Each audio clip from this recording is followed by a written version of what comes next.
Okay. The VALL program's co-chairs, which are me, Stephanie Carnosh, and Kathy Berry and Nancy Lee, are your hosts for today's program.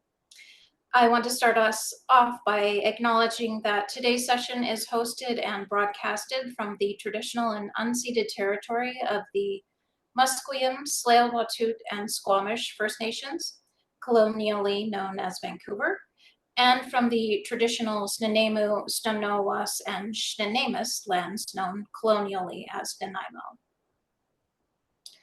Today, these lands are home to a diverse population of Indigenous and other peoples. We acknowledge and respect the continued connections with the past, present, and future in ongoing relationships with Indigenous and other peoples within our communities. We also acknowledge the elders, past, present, and emerging, of all the lands we work and live on. If you have questions for the speakers at any point during today's session, please put them into the chat and we will address them at the end of the session, just to make sure we have enough time to give everyone a chance to speak. So now I will take a moment to introduce our first set of speakers, Carolyn, Nevin, and Tracy, McLean. Carolyn has been practicing for more than 30 years in nonprofit and business management and public media and government relations. She is currently the CEO of BC Courthouse Libraries and was previously the executive director of the Canadian Bar Association BC branch. Carolyn's strong professional and communication skills are complemented by a caring, human-focused approach. Carolyn has a passion for helping people to achieve their goals and thrive, whether in the resolution of legal problems or in the pursuit of excellence in legal or librarian practice. Tracy McLean is the Manager of Information Services for Courthouse Libraries BC and has over 17 years of experience in legal research and creating online content. She is currently responsible for managing the space, staff, and library services in 3 full-time locations, Vancouver, New Westminster, and Abbotsford, that help lawyers and the public find and use legal information. In addition to this, Tracy also develops training and outreach activities for frontline service staff across the province. Prior to joining Courthouse Libraries BC, she worked as a librarian at Vancouver Public Library. So we are very pleased to have you with us today, Carolyn and Tracy, and without further ado, I will hand over the floor to you. Great, thank you so much. Okay, now I think Tracy's going to try to share our screen.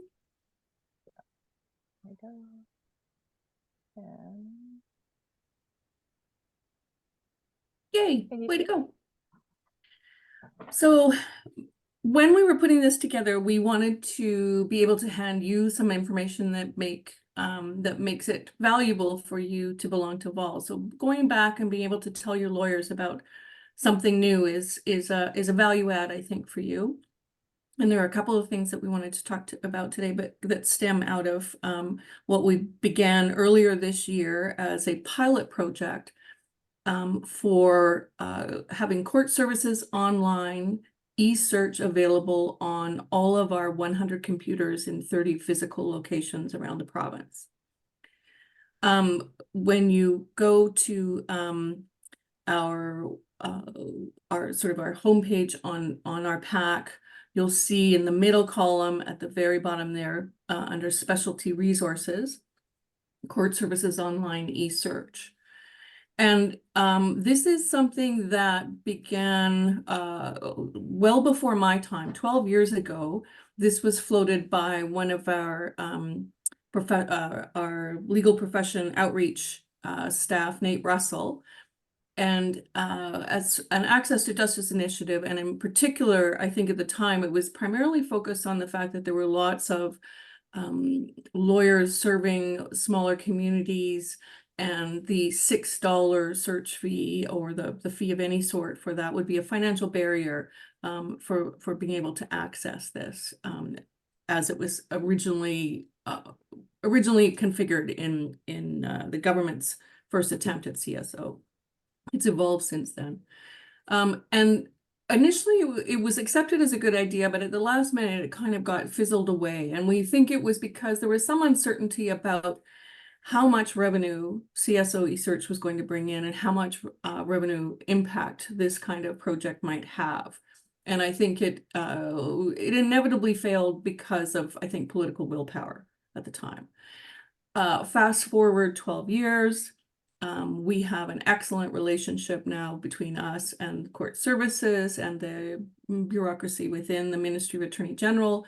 And there's a lot more trust, and we're willing to say, why don't we just pilot it? And that is one of the learnings that I'll wrap up at the end with is, the magic of the word pilot. This time, they were on board. We did it very carefully. We mapped out what are the outcomes we both want out of this. So it wasn't just that we were saying we can provide a public service, and because we can and because you have that information, you should provide it to us. We really did work out what a mutual benefit would look like, which is for the registry staff, a decreased amount of time having to manage the questions that really do require just direction to a page and to a reference number or something like that. So there was a clear benefit. The registry staff would have some of their less productive time tied up in these kinds of interactions. And it would be simple enough to use on our system that our librarians weren't suddenly acquiring a whole new cadre of requests or taking up a lot of time on our end either. And so we worked out, for example, thank you for the objectives, Tracy. That we worked out that collaboratively, we developed a referral slip that would have basic information on it that would allow our staff to quickly pick it up and run with it. So far, Tracy's going to take over at this point in time, but so far, the indications are that it has been a win-win-win. The biggest win from our point of view being our clients and lawyers being able to use this information or access this information for free, and removes at least one barrier for a number of people in that regard. And for us, that fits with our mandate around increasing access to legal information and helping people take the next step in their legal journey, whatever that step might look like. And so I'll turn it over to my colleague Tracy for the next portion. Can you guys hear me? Can you hear me when it's a little quiet, Tracy? Oh, hold on. Can you guys hear me? That's much better. Thank you. Sorry, I was having a little bit of technical difficulties coming in. Okay, so as Caroline introduced, we've been doing this pilot, and it's been going for about 3 months now, and it's been going really, really well. We've been meeting monthly with the court services branch to check in with each other regularly and share our results. Before the pilot began, we spent a lot of time talking about how we would evaluate success, especially since one of the objectives is to increase access to legal information and therefore support access to justice, which can be a bit challenging to measure. So we decided to evaluate it in a variety of ways. So obviously, the first would be with survey data. So anytime anyone launches CSO on one of our public computers, a survey pops up, which is both anonymous and automatic. And the survey response has been pretty good so far. We've had over 100 responses in 3 months, which is actually pretty good when you look at survey response rates. CLBC, so we are tracking both quantitative and qualitative data. So we're tracking the number of times CSO is launched by location. And to no surprise, Vancouver has the highest number of launches, followed by Kelowna, then Victoria, Kamloops, Abbotsford, Nanaimo, and finally Prince George. And our staff are also tracking qualitative data. So we are asking them to send us stories about how CSO is being used by our clients. So these are our success stories. And then court services itself is tracking quantitative data from their end, which is both anonymous and automatic. So as you can see here, the number of times things are accessed and viewed. And then court services branch and CLBC, we also did a joint exercise where we tracked, as Caroline mentioned, referrals from the registries themselves. So looking at the data from these first 3 months, the usage of CSO in the libraries is going up by month, so success. And to nobody's surprise, the barriers that are most strongly identified as being a problem in accessing public court documents are financial and then technical and geographic. Most of the survey respondents indicated that they are not at all willing to pay for CSO at home or in the office, and that it was overwhelmingly used to find civil Supreme Court documents, which I think we kind of knew, but it was good to have that data. And I would say one intentional result of this pilot so far is that it has really helped us strengthen our relationships with the registries in each of our full-time locations, because we've really had to communicate to them what we have and what we're available to do, and to work together to refer the public to CSO in our libraries. So just to pop up some comments from the survey that, that are great, but these ones are specifically from the legal community, because that is whom you guys are also focused on helping. But I thought a key one here is that they've identified it as saving their clients money and making a huge difference in their day-to-day practice.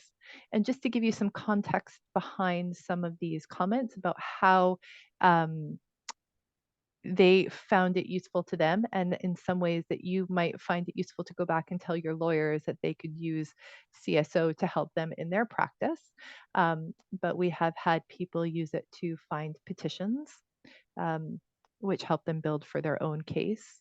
We've had people use it to look for unreported decisions that they were interested in. People who have forgotten court documents at home or in the office, and we all know that happens. So they've been able to come and print them out in our libraries before going back into court. They've used it to look for notices of civil claim to see if anything else has been filed in that case or if anything has been started. It is a great place to send people who they can't take on or represent to start their own research or to start working on their own case. So that helps a little bit in saving their clients money or giving their client people who they can't take on as clients somewhere to go. And it is also a really great place to look for official company names if you don't know what they are, or to learn what lawyers or law firms are representing the clients at the other end of the matter, if you're not aware. So back to you, Caroline. Okay, this is the last slide. So the 4 takeaways we wanted to give you is make sure your lawyers know that this is a new service. It's available to them or their anyone they send down to the library.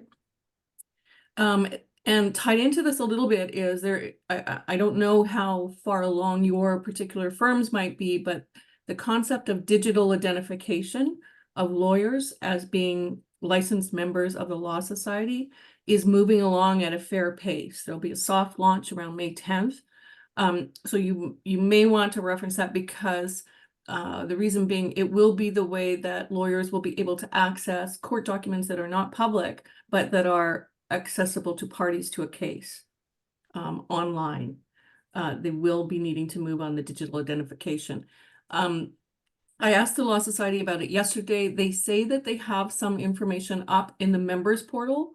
You may want to check around in there. I didn't have time to go in, but I think it is something you should put on your radar as being a change management issue that's about accessing online legal information. So heads up on that. As I said before, the word pilot works wonders. If you're feeling stuck because somebody thinks something is too big a risk, you can say, let's try it for a while and see, and really measure it, and we'll see if what the real risks are. And then the 4th one, I think both Tracy and I emphasized, is it really pays to figure out what each party, or which each contributor to a partnership in particular, considers to be success, so that you understand it and you can help each other succeed. And that's it. Thank you. Thank you so much, Caroline and Tracy. And then, of course, if you do have any questions, if you can either hang on to them or put them in the chat, and then we'll talk about it at the end. So moving on to our next speaker, and I'm sorry if I butcher any names. Kate LeBere is a research coordinator / librarian at Blake Castles and Graydon LLP. She graduated with her MLIS from the University of British Columbia in 2023.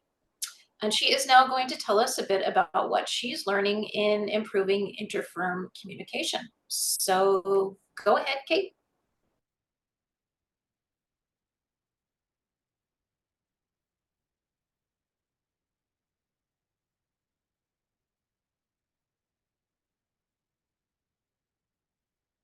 Sorry, I was muted. Can you see my screen? Perfect. And I'm just going to find my speaking notes. Okay, perfect. So yeah, hi, I'm Kate, and my presentation is moving forward, improving interfirm communication. And I'm basically going to use our move as a case study. So if you didn't know, Blake's moved in August 2023 to a new office. And this move required us to downsize our entire library collection and pack it and reestablish it in the new space. So this lightning talk is using the move as a case study to explore how it kind of showed us two key areas where we could improve our communication. The first one is in advocating ourselves to the firm's administration, and then 2 is better promoting our collections and services to our users. So first, advocating for ourselves. So the move meant that we needed to be in a constant dialogue with the firm's administration to prepare mainly to downsize. And because we learned that we weren't going to have enough space, we wanted to make sure it was obvious that we wanted to collaborate with administration to try to get as much space as possible. So one thing we did is we had a large-scale digitization project to scan old seminars so we could discard them. For the administration, however, saying that we were completing a large-scale digitization project doesn't really necessarily capture what we were doing. Most of you know that these projects take a lot of planning, they take a lot of time, not only just to scan items, but maybe to update the catalog. So we really needed to capture how much work we were actually doing. So one of the main things we learned was having to rephrase our work to better convey the scale of what we did. So on the slide, you can see we wanted to quantify not only how many things we had discarded, but quantify it in space. So, we removed a full rolling bank of shelves, which means that if we can't, remove these books, is there more space for us later? So these definitely, it helped us get a lot more space quantifying what we had done, but still lack of involvement and transparency in the actual design process led to a few flaws that we weren't expecting. So the first one was we were assured that our main library stacks were the same volume as our old stacks. They didn't explain to us, however, that the volume was in depth and not height. So we ended up with very short rolling shelves that were very deep. Next, for our tax library, we have some closets, but we didn't realize also that they're very, very tall. So my colleague Sean and I, once we moved to the new space, had to rearrange a bunch of the books because we couldn't have lawyers actually climbing up to the top shelves to reach the collection. So while we had good communication for the most part before the move, definitely being involved earlier could have probably either prevented some of these roadblocks, but also it just wouldn't have been such a surprise. We wouldn't have shown up to the new space and then saw the collection like this. So next is just promoting our collections and services. So a big thing is the move revealed to us the extent which many of the firm's members didn't actually understand the scale of our research services and library collection. And the main way I realized this was just about my desk. In the old office, my desk was pretty nondescript and our collection was kind of it was hidden a bit. But in the new space, I'm obviously surrounded by books. So it was actually quite shocking in the early weeks when people were exploring the new office to see how many people would stop near my desk and say something like, "Oh, we have a library." And I especially noticed this from legal assistants.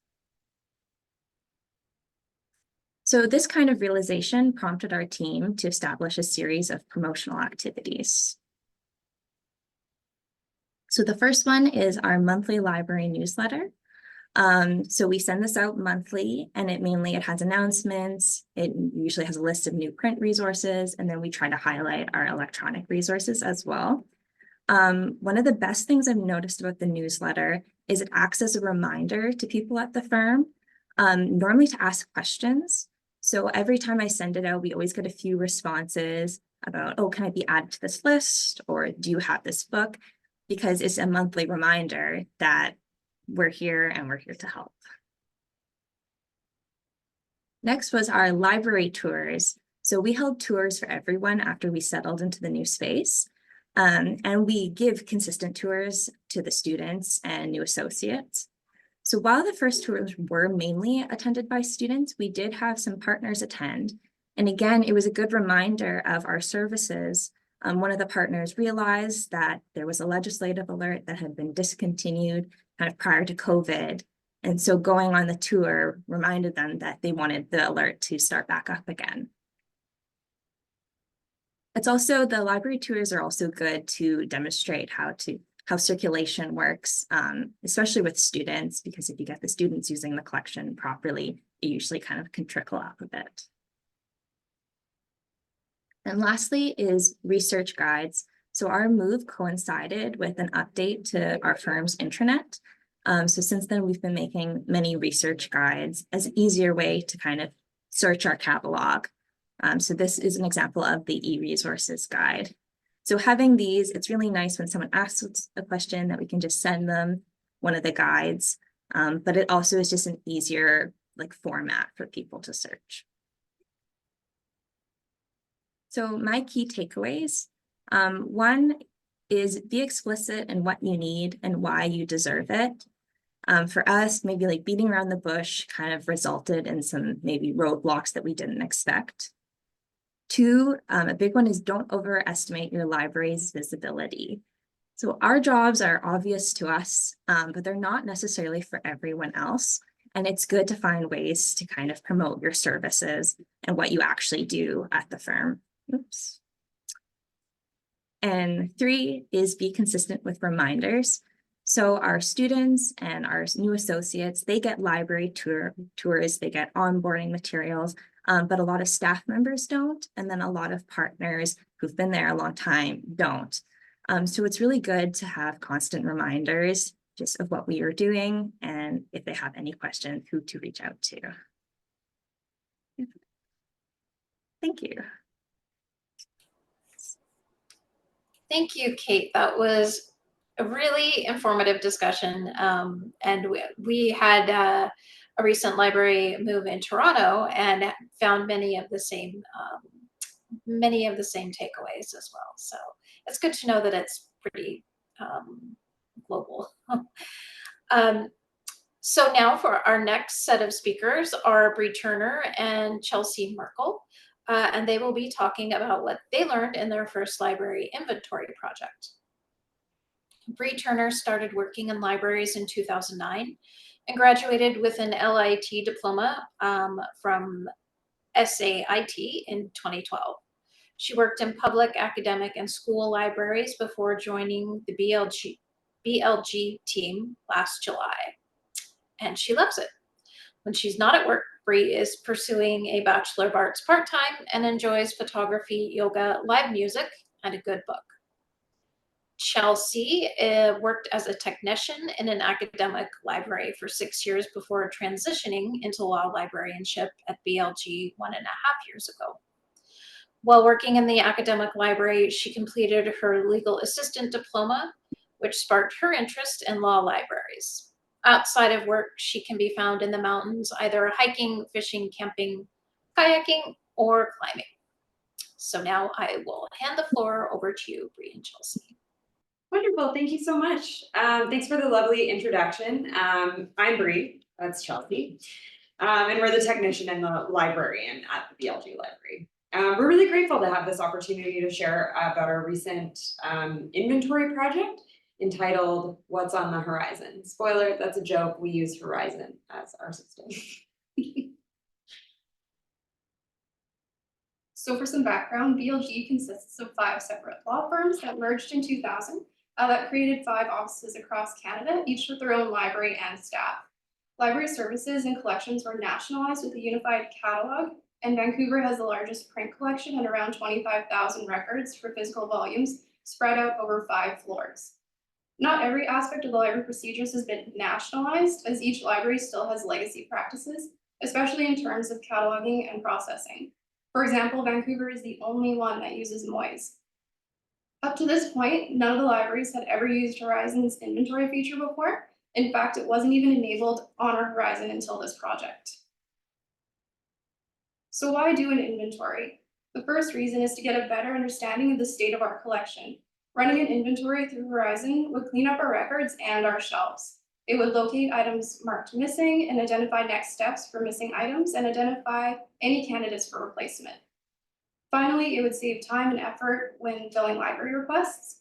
Secondly, performing an inventory would allow us to systematically identify issues and opportunities with physical items and digital records.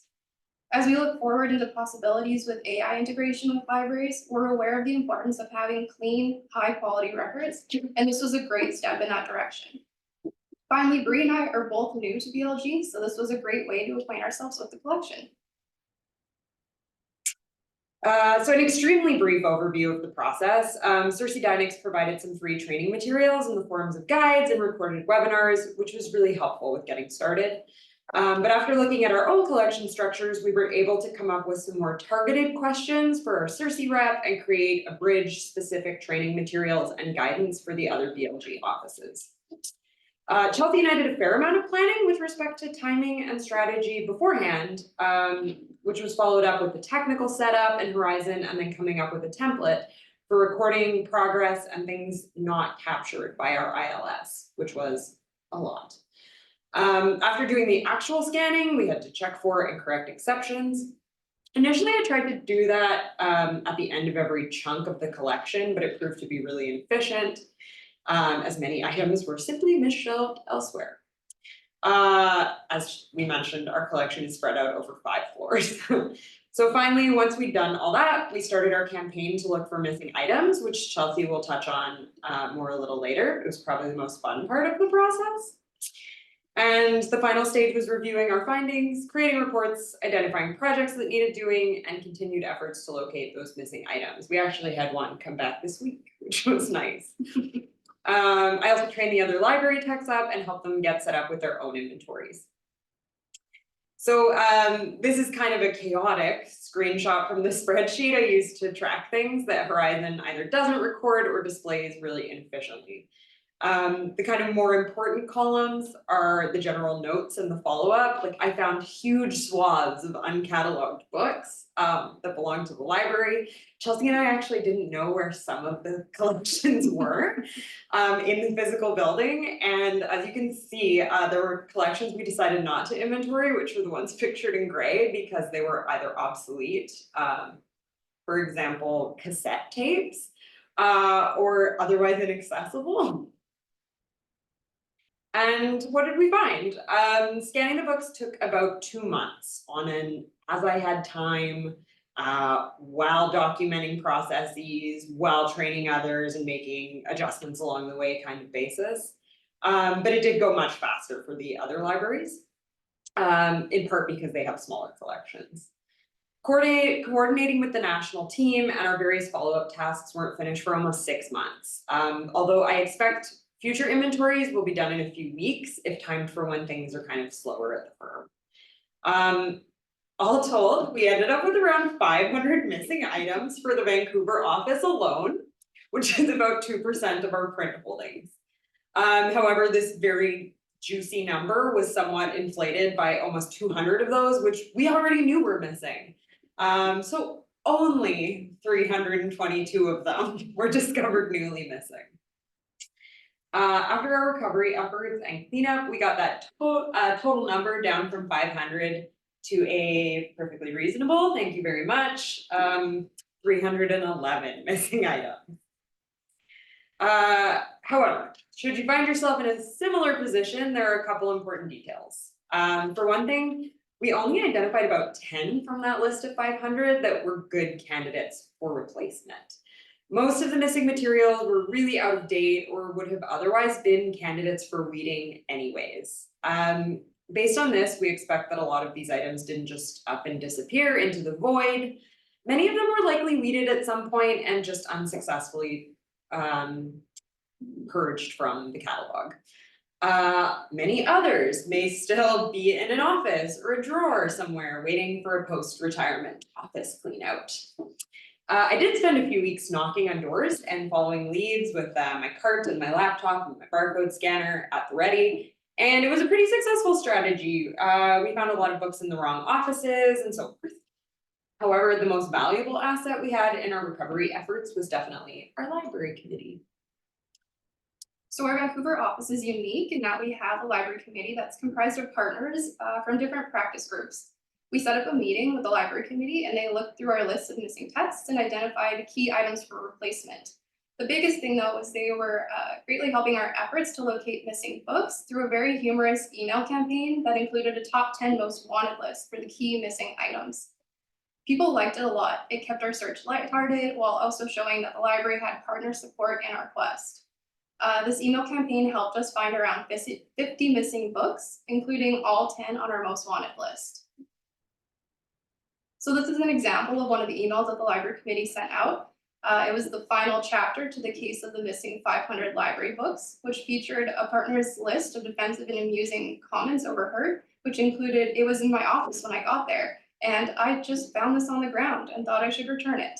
It was amazing to see the support of the partners and how involved and enthusiastic they were in our quest. It was a great way to remind lawyers and staff about the library and our checkout policy. Our partners did note that they didn't think this overall tone would have worked well coming from library staff, and the other locations approached book recovery a lot more formally. So where did we go wrong? Answer: so many places. Honestly, the first part of our planning process was probably a little overdone.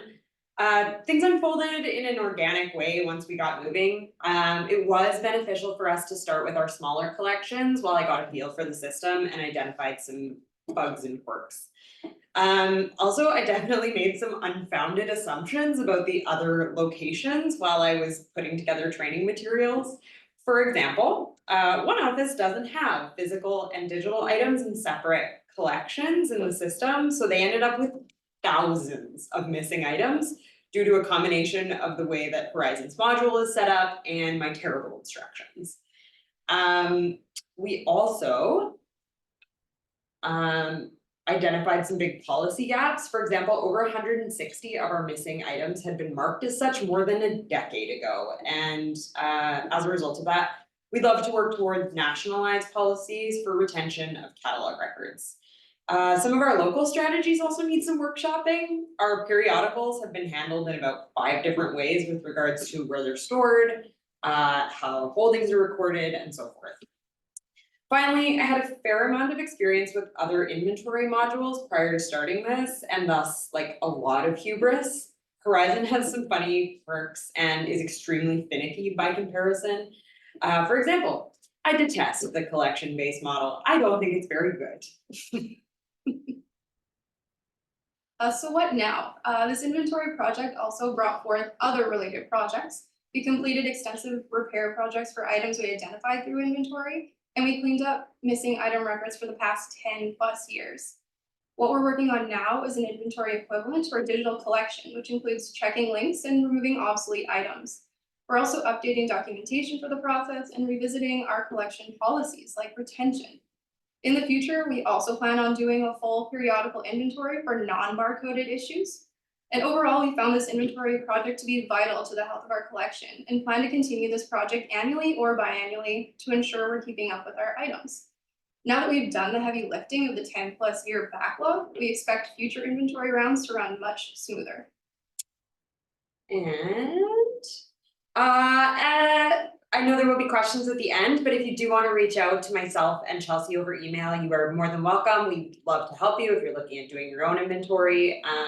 And thank you so much to VALL for organizing and for the other presenters for your wonderful shares so far and to come. And thank you for listening.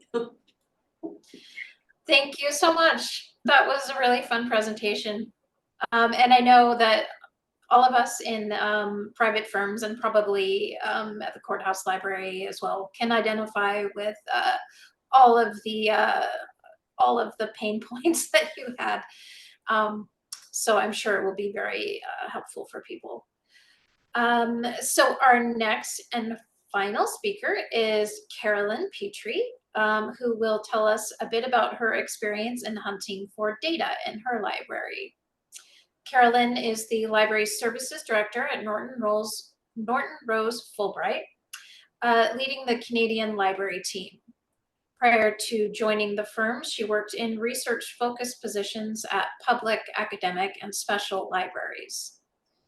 Carolyn obtained her MAS/MLIS from UBC's iSchool and taught the legal information course at the iSchool for several years. And so over to you, Carolyn. Okay, thank you. I'm going to apologize in advance because I have been getting over a cold and I thought I was better, but my throat's killing me this morning. So I might take some water breaks. And also I don't have any slides today because as you'll hear in my talk, we're looking for data and we really haven't found any. So I don't actually have anything visual that I can share with you today, but I wanted to talk about data or propose this topic because I've heard from a lot of people in the VALL community, especially in the private firm space, that we're all sort of struggling with how to capture our data effectively, what to do with it, how to get more of it. And many of us are being asked to provide more data for decision-making to leadership. And that's certainly true here at Norton Rose. So I thought, even though I don't necessarily have any like great answers necessarily, we can get the conversation started and maybe spark some ideas for different people in the room today. So just to set the scene, at Norton Rose, we have offices across Canada and we have library team presence in Vancouver, Calgary, Toronto, Ottawa, and Montreal. And while we do work on some national projects and requests, most of what we do still has a really regional focus. And we have no consistent way that we track our work in any of those offices. And in fact, in most offices, we're not really tracking much of anything at all.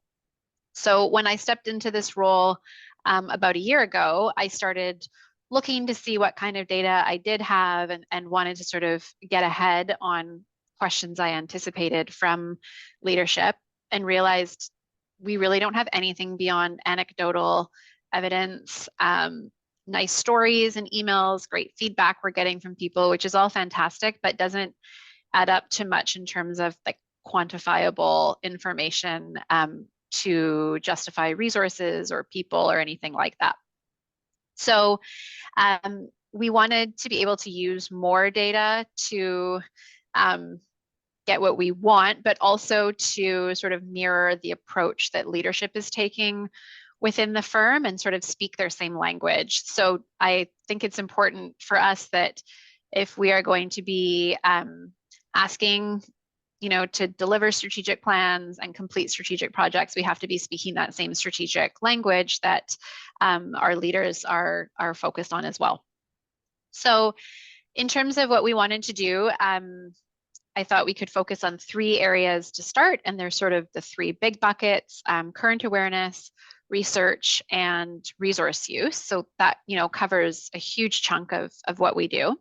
And we launched a few projects and working groups so that people could really drill into those topics and look for data, consider best practices, come up with recommendations, and that for each one. So I'll just kind of talk briefly about what we did in each of those groups, what we've learned, and sort of where we're going next. And I'll say right off the bat, some of these things are going to take probably months to years to complete. And I don't think we've landed necessarily on the perfect solution for any of this, but we've learned a ton. So for current awareness, I knew we were sending out a lot of different updates to a lot of different people. We're doing it in different ways through different formats in our offices. Sometimes it's for a huge group. Sometimes it's a really time-intensive project for just a single lawyer. I'm sure we're similar to many of you in that it's like pulling teeth to get feedback from the practice on what's actually of value. So the first thing we decided to do is actually just survey our own service and try to establish a baseline for what we do. And so our own team completed a survey on what we do, how long it takes, who we're serving, etc. And even just finishing up that and having a single national list is a huge, huge benefit for our team. So we've already seen pockets of duplication. We've seen really obvious candidates for cancellation where the time that's required is huge. It's serving a single lawyer and it's like not a priority practice, that kind of thing.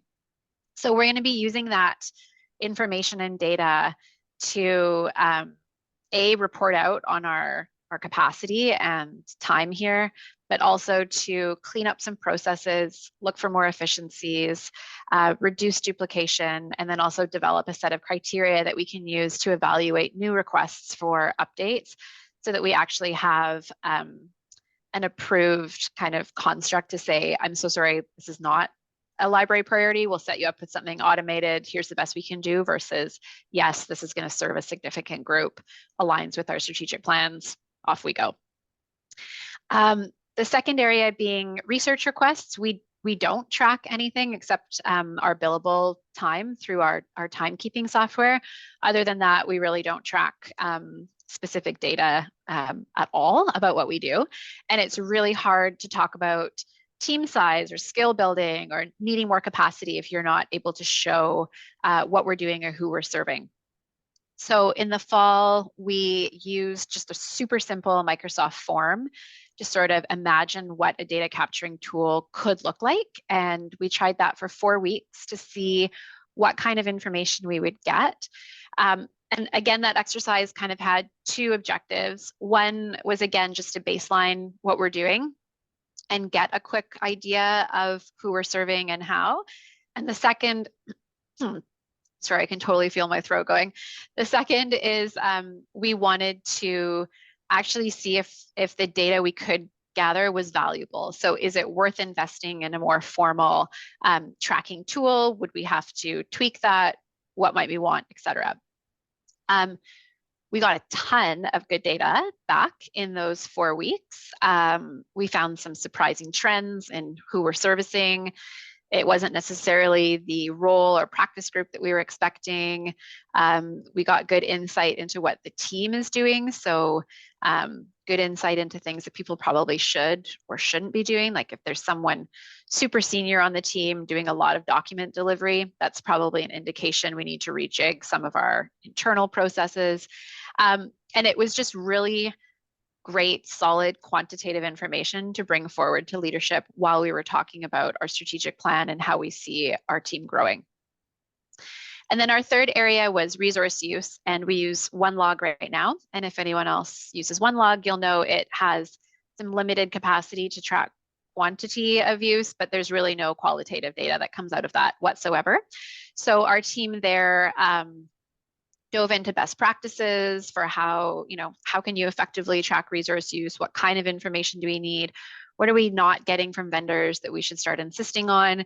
We've developed, again, some criteria that we're using for renewal and purchase programs, and we're working with our procurement team to include resource use as one of our key elements within that process. So lots of little pieces have come out of this.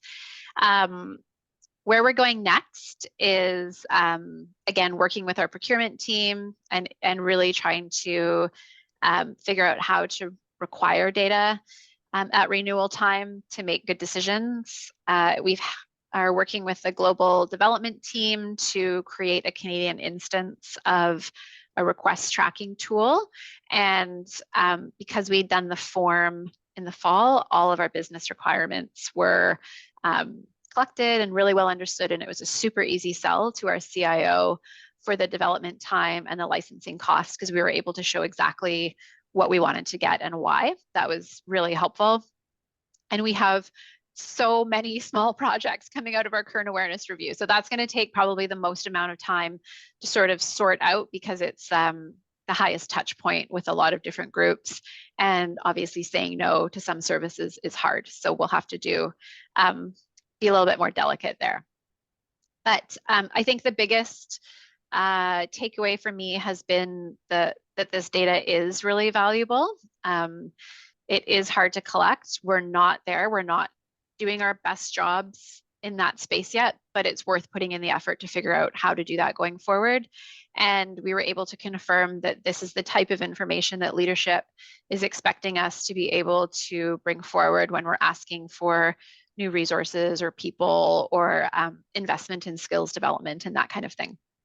So yeah, no great answers, but if anyone else is sort of in the same space and trying to figure out how to get data in their firm, I'd love to have a conversation and brainstorm and share lessons learned and all of that. And that's it. Thank you. Thank you, Carolyn. That was fascinating. And I know that a lot of us have challenges with data collection. So I'm sure that a lot of people will be interested in hearing more about that and sharing ideas. So we have come to the end of our presentations. So we will open up the chat to questions now for any of our speakers. Questions or comments, if anybody has any. You can go ahead and type them now. Just wait a few minutes for.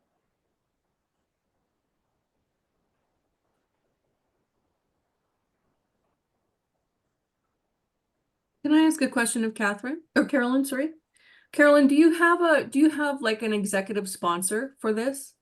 The reason I ask is I'm thinking the obvious one that is, you know, the one person that consumes too much and isn't actually that important to the firm's overall objectives.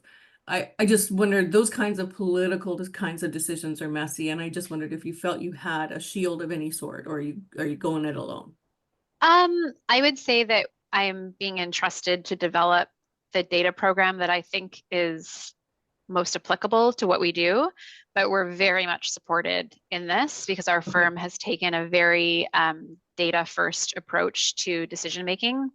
And I would say that our current leadership team has that data mind, that's their mindset, and we're making big investments in the firm around data and consistency there. So while nobody is saying to me, you need to do this, everybody is happy that we're spending time working on this if I can show what I think the value is of reporting out on that. Okay, great. Yeah. Thanks. Good luck. Thank you. Oh, and I see Erica's question. Yes, any member of the public can come to visit the courthouse library and access the same materials on a pack. So that's one of the use cases we put forward, is that, you know, if your lawyers have a client that can't exactly help, or they don't have enough, you know, they're doing a part of it, or legal coaching, they can send them to us and we can help them with the CSO e-search portion. That's one of the benefits.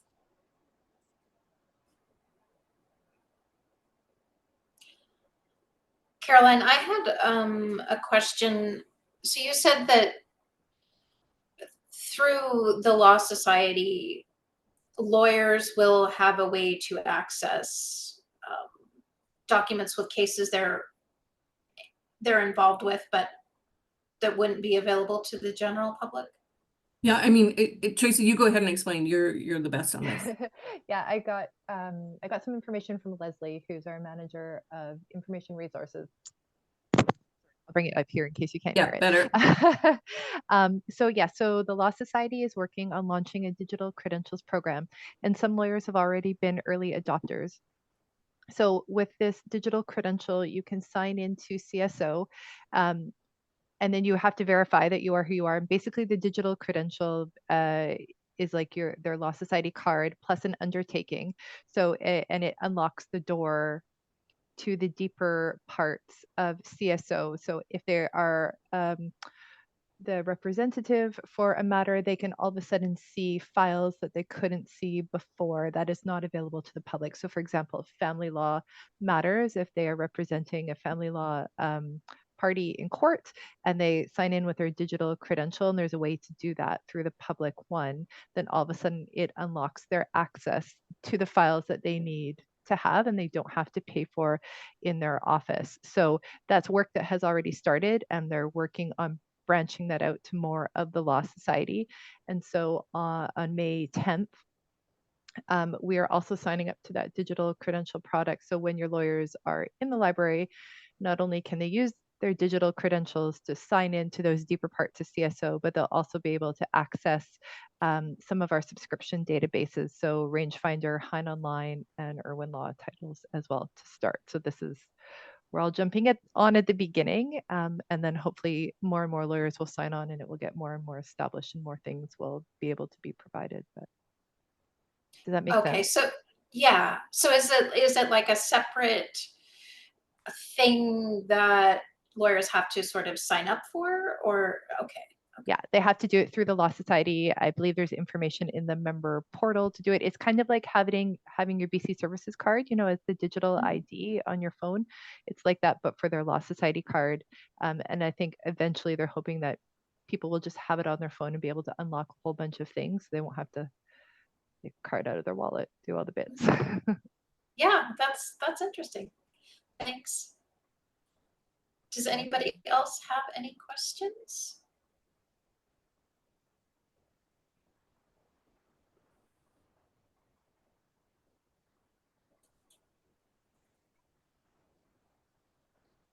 Okay, somebody just put a link in the chat to the access to court materials website. Maybe I haven't opened it, so I'm not sure if that's exactly what they're talking. I don't want to go away from this Zoom meeting to open it, but yeah, it looks like it is. oh, Layla says like, yes. So yay. If you have any keener early adopters in your firm, you should get them to try it out so that they can be the communicators and maybe about the process of getting engaged in it, because it's going to slowly become the most important piece of the identification they have. That's the plan. That's the government's plan. Mhm.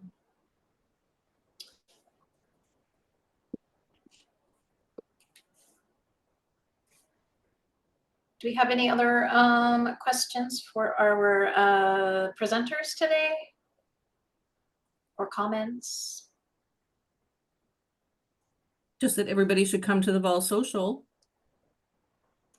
Yes, and we will be sending an email about that around soon. So it's always in June, and it will be again this year. And as I said, we will be sending out an email with registration links very, very shortly. Wednesday, June 12th, 5 to 7. Mark it in your calendars. No, Oh. it's actually Thursday. Oh no, I Thursday, did it June wrong. 13th. I did it wrong. I did it wrong. I'm sorry, Kathy. I'm so glad you're here. I looked at the wrong one. Go ahead. No, yeah, we had to switch it to the Thursday evening, June 13th, 5 to 7. So yeah, details are coming soon. June 13th. There we go. Great. Yeah, it doesn't look like we have any more questions. So I just want to thank everyone for presenting. These were all really interesting topics, and I'm sure as our day goes on, our week goes on, and we have more time to think about it, I'm sure people will be contacting the speakers with questions. So thank you very much. Everybody have a wonderful rest of your day, and we will see you all at the social, hopefully. Bye, everybody. Bye. Thank Thank you. you. Thanks, everyone. Bye.